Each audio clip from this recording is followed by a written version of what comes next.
नमस्कार सभी को। कैसे हैं आप सब लोग।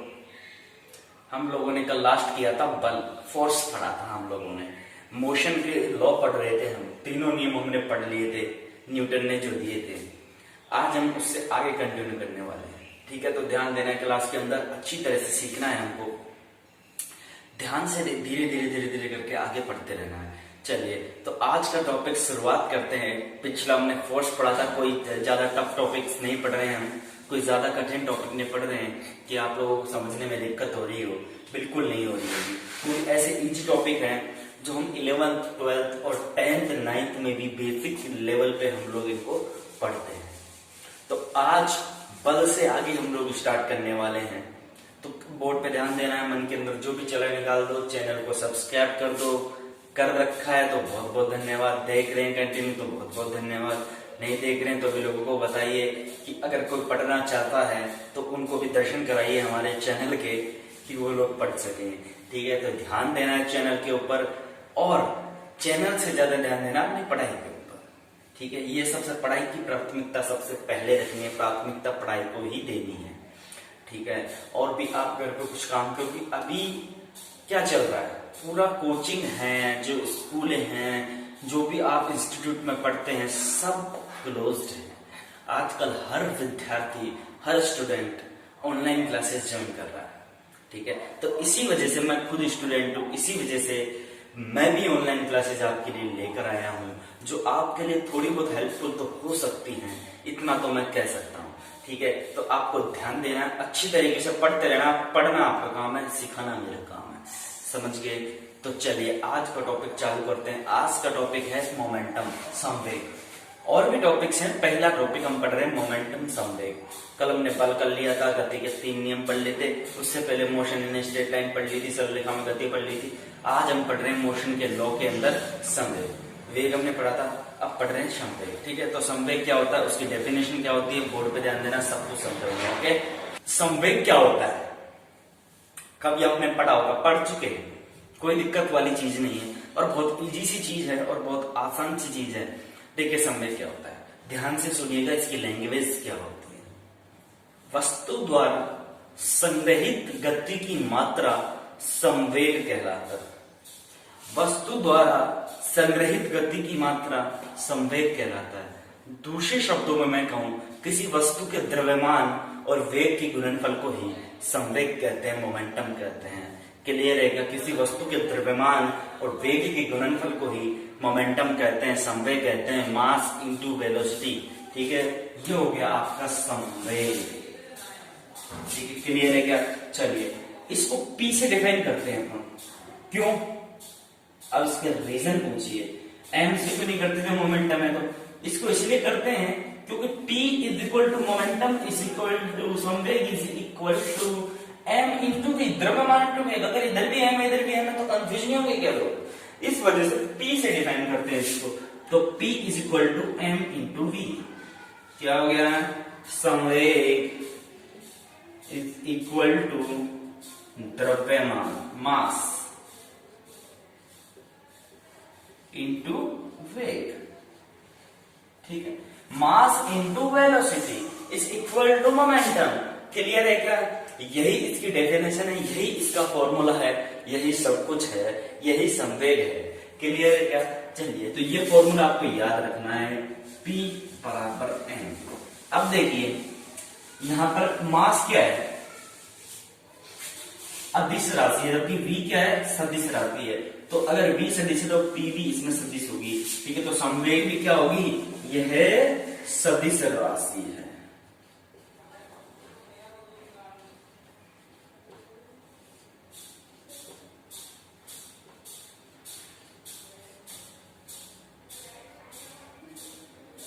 क्लियर है क्या, यह सदिश राशि है। दूसरी चीज का मात्रक क्या होगा, देखिए दिमाग लगाइए। मास का मात्रक क्या होता है, किलोग्राम, और वेलोसिटी का मीटर पर सेकंड। तो यही इसका मात्रक हो गया। मात्रक क्या हो गया इसका, किलोग्राम और मीटर पर सेकंड इंटू में। ठीक है, और इसकी विमा क्या होगी, मास कितना है, 1 है, लेंथ कितनी है, 1 है, टाइम कितना है, -1 है। क्या, ये इसकी विमा हो गई। मोमेंटम समझ में आ गया, संवेग समझ में आ गया। द्रव्यमान इंटू वेग की गुणनफल को ही संवेग कहते हैं, या फिर किसी वस्तु में गति की संग्रहित मात्रा को या फिर संग्रहित गति की मात्रा को ही संवेग कहा जाता है, मोमेंटम कहा जाता है। कितना इजी सा चैप्टर है, कितना इजी सा टॉपिक पढ़ रहे हैं। ये चीजें फिजिक्स का आधार है, फिजिक्स का बेसिक्स है, जो आगे जाके आपको नहीं बताने वाला कोई भी। आपको ये याद रखनी है, जैसे कि हम पेड़ में पानी देते हैं जड़ों में, तभी तो फल लगता है। हम सीधा फल पे नहीं जा सकते, हम सीधा छत पे नहीं चढ़ सकते, हमको सीढ़ियां चढ़नी पड़ेंगी चढ़ने के लिए। तो वही है, ये सीढ़ियां ही हैं, फिजिक्स पर चढ़ने के लिए सीढ़ियां ही हैं, फिजिक्स को सीखने के लिए। संवेग, वेग, दूरी, ये आपको पढ़ने में थोड़ा बहुत बोर कर रही होंगी, आपको थोड़ा बहुत इरिटेट कर रही होंगी कि यार ये क्या पढ़ा रहा है, क्या चीज है ये। दूरी, डिस्प्लेसमेंट, विस्थापन, ऐसी चीजें हमने 9th में पढ़ी हुई है, जो अब जाके हमको 12th लेवल के बाद पढ़ाता है, हमको जो कॉलेज लेवल पे हमको ये पढ़ाया जा रहा है। क्यों? क्योंकि हम लोग, हमारी एजुकेशन लेवल इस तरह की है कि जो चीजें हमको 8th 9th में पढ़ाई गई है, उस टाइम पे हमको ये सिखाई नहीं गई, पढ़ाई गई थी। अगर उस टाइम पे हमको सिखाई जाती, प्रैक्टिकली सिखाई जाती, तो आज जरूरत नहीं पड़ती। हमको वहां पर पढ़ाई गई थी, रटाई गई थी, लिखाई गई थी।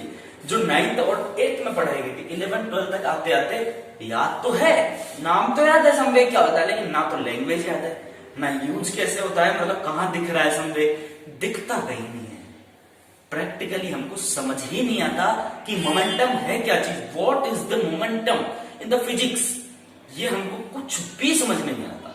तो इस वजह से मैं आपके लिए स्पेशली, मैं खुद भी सीख रहा हूं इन चीजों से और आपको भी सिखा रहा हूं, आपके लिए भी हेल्प में, इसी वजह से free of cost, no 0 level पे मैं आपको पढ़ा रहा हूं, फ्री ऑफ कॉस्ट आपको पढ़ा रहा हूं, इसी वजह से, ताकि कुछ सीख सके, मैं कुछ सीख सकूं आपसे, आप मेरे से कुछ सीख सके। इसी वजह से मैं आपके लिए इतने बेसिक से टॉपिक्स लेकर आ रहा हूं, तो आपको थोड़ा इरिटेट तो करेंगे, लेकिन मजा जरूर आएगा। ठीक है, तो संवेग आपका क्लियर हो चुका है। संवेग इतना इजी सा, देखिए द्रव्यमान और वेग के गुणनफल को संवेग कहते हैं। न्यूमेरिकल कई बार पूछ सकता है, पूछा जाता नहीं है, उसके दिमाग में जिसकी तो पूछ लेगा, नहीं जैसे तो, क्योंकि इतना इजी कोई पूछता नहीं है, हमको आता है, ये चीजें सबको आती हैं। ठीक है, क्लियर है क्या?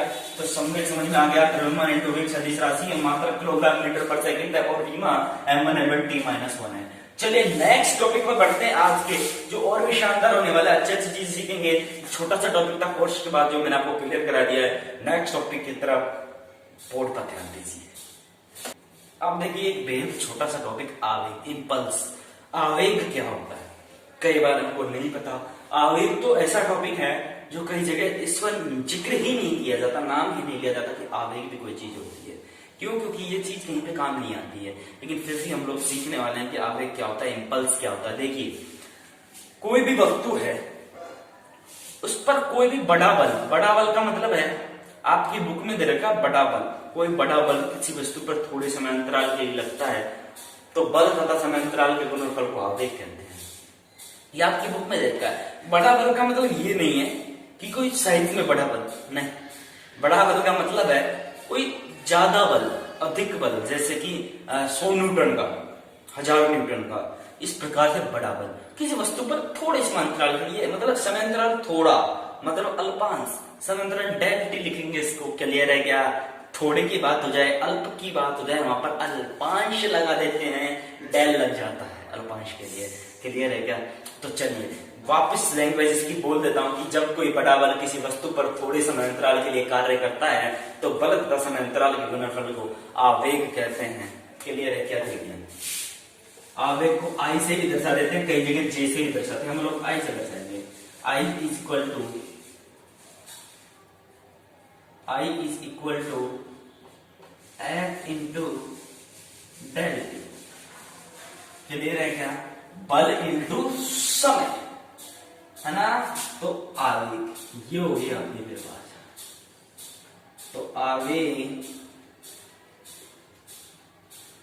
इज इक्वल टू बल इंटू समय अंतराल।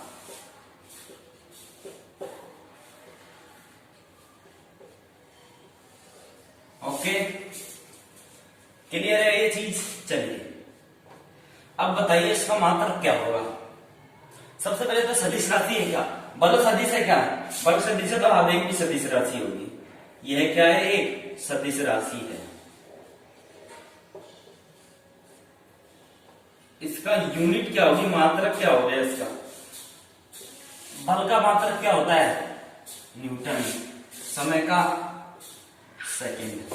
ठीक है, तो न्यूटन इंटू सेकंड, ये इसका मात्रक हो गया। अब भीमा बताइए जल्दी से, भीमा क्या होगी। देखिए बल की भीमा क्या होती है, याद कीजिए m1 t -2 होती कि नहीं होती, इंटू यहाँ पर क्या है, तो सेकंड t प्लस का है, तो t -2 है और यहाँ प्लस का t है, तो भीमा क्या हो जाएगी, m1 t -1 गुणा उधर से लिया, ध्यान रखना, तो m1 t -1। क्लियर है क्या, ये इसकी क्या होगी, भीमा होगी। एक और इंपॉर्टेंट चीज, संवेग में परिवर्तन की दर आवेग के बराबर होती है, ये चीज याद रखना, संवेग में परिवर्तन की दर आवेग के बराबर होती है। क्लियर होगी क्या ये चीज आपको याद रखनी है। ओके, मतलब रटना नहीं, सीखनी है।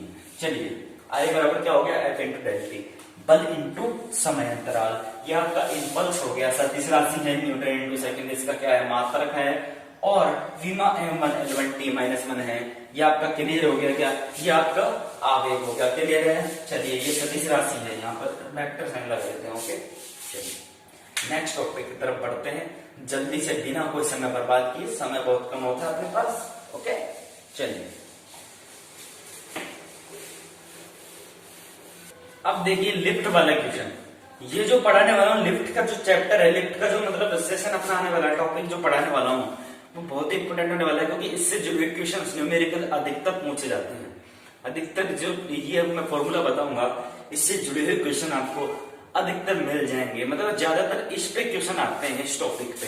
तो लिफ्ट में क्वेश्चन देखिए, लिफ्ट का मतलब ऊपर जाना, नीचे आना, स्थिर होता, तो क्या होता है, न्यूटन के जो गति के नियम के अनुप्रयोग, एप्लीकेशन, मतलब उनका प्रयोग कैसे होता है लिफ्ट के अंदर। देखिए जब लिफ्ट स्थिर है, जब लिफ्ट स्थिर है या एक समान वेग से गतिमान है, या एक समान वेग से गतिमान है,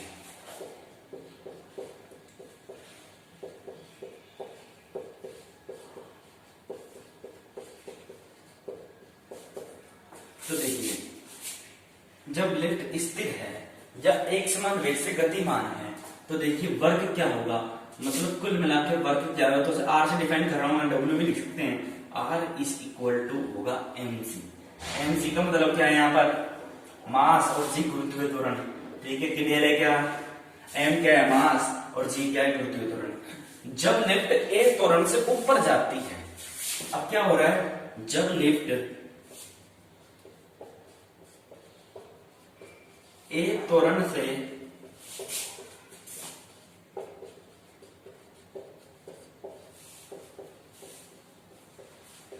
ऊपर जाती है, तो क्या हो जाएगा, r minus M G is equal to M A. ठीक है, r minus is equal to M A हो जाएगा जब लिफ्ट एक त्वरण से ऊपर जा रही है। इससे जुड़े क्वेश्चंस मैं कल कराने वाला हूँ नेक्स्ट लेक्चर में। इस प्रकार से मतलब क्वेश्चन कैसे पूछा जाएगा कि इस त्वरण से लिफ्ट ऊपर जा रही है, तो लिफ्ट में भार कितना होगा, भार r से दर्शाएंगे, क्लियर है क्या। चलिए तो r इज इक्वल टू क्या हो गया, M A plus M G, इसमें से m कॉमन आ गया, a प्लस जी।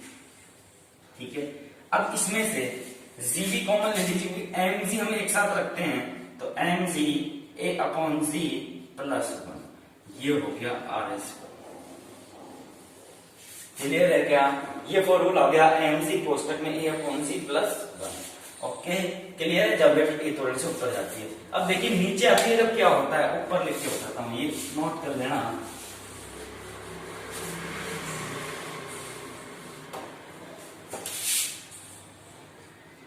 जब लिफ्ट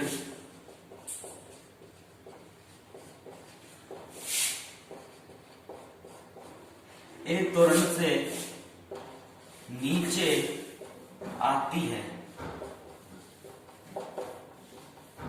तो देखिए M G minus minus R is equal to M, ये हो जाएगा।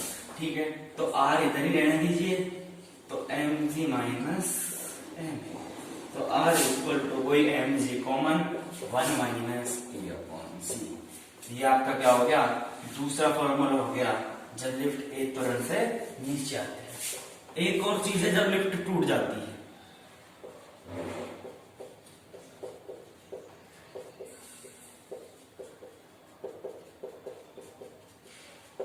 जब लिफ्ट टूट जाती है तो R इज इक्वल टू हो जाएगा 0।